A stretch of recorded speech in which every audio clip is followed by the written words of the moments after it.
Dina Jumat 2 Desember 2022 kita maburke drone ing wilayah Desa Panjangwetan.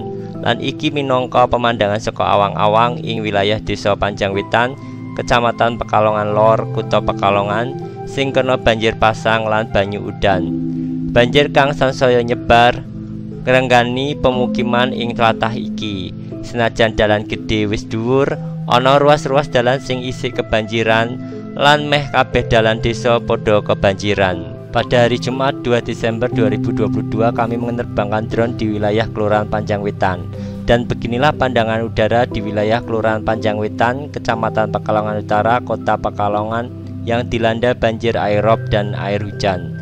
Banjir yang semakin luas menggenangi pemukiman penduduk di wilayah ini. Walaupun jalan utama yang sudah tinggi, ada ruas jalan yang masih tergenang air.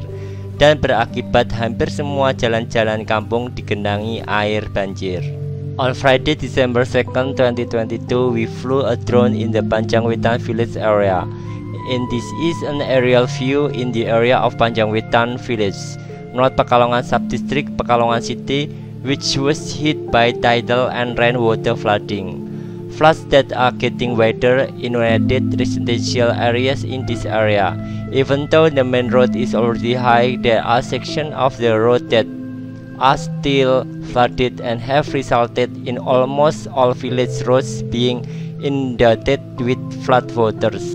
Matur nuwun sampun kersa mirsani video niki. Aja lali klik langganan, seneng lan bagike mring kanca-kancane panjenengan.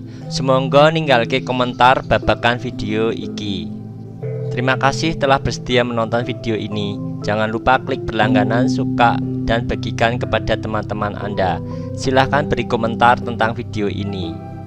Thank you for being willing to watch this video. Don't forget to click subscribe, like, and share with your friends. Please leave a comment about this video.